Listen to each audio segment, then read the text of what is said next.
प्रधानमंत्री नरेंद्र मोदी इस वक्त कोच्चि से मंगलुरु तक बनी प्राकृतिक गैस पाइपलाइन का उद्घाटन कर रहे हैं। सीधा आपको सुनवाते हैं। स्टेशनों की संख्या को 10,000 तक पहुंचाया जाए। अभी जो ये पाइपलाइन कमीशन हुई है, ये भी केरला और कर्नाटका के अनेक शहरों में 700 सीएनजी स्टेशन खोलने में मदद करेगी। साथियों, एक और दिलचस्प आंकड़ा है पीएनजी कनेक्शन का। रसोई में पाइप से जो गैस पहुंचाई जाती है उसका 2014 तक हमारे देश में सिर्फ 25 लाख पीएनजी कनेक्शन थे। मतलब कि घरों में पाइपलाइन से गैस 25 लाख। आज देश में 72 लाख से ज्यादा घरों की रसोई में पाइप से गैस पहुंच रही है। कोच्चि मंगलुरु पाइपलाइन से 21 लाख और नए लोग पीएनजी सुविधा का लाभ ले पाएंगे। भाइयों और बहनों, लंबे समय तक भारत में एलपीजी कवरेज की स्थिति क्या रही, ये हम सभी जानते हैं। साल 2014 तक जहां 14 करोड़ एलपीजी कनेक्शन देश भर में थे, वहीं बीते 6 सालों में इतने ही नए कनेक्शन और दिए गए हैं।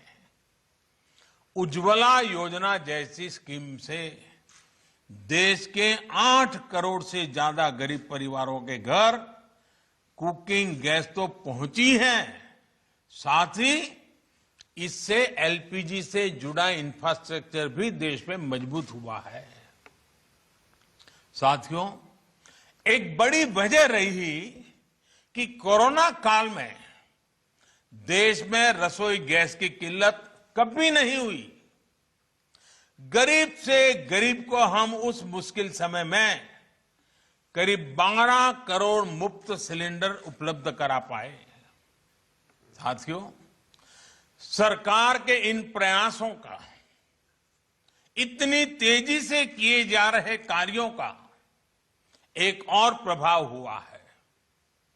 इसकी चर्चा उतनी हो नहीं पाती। याद करिए, हमारे यहां केरोसिन को लेकर कितनी लंबी लंबी लाइनें लगा करती थी। राज्य सरकारें भारत सरकार को चिट्ठियां लिखती थी केरोसिन का कोटा बढ़ाने के लिए, केरोसिन की डिलीवरी के लिए। केंद्र और राज्य के बीच में हमेशा तनाव रहता था। आज जब रसोई के लिए गैस आसानी से मिल रही है, रसोई तक गैस आसानी से पहुंच रही है, तो केरोसिन की किल्लत भी कम हुई है।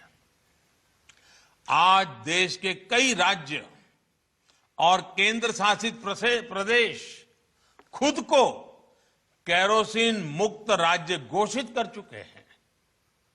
Friends, our government believes in an integrated approach for energy planning.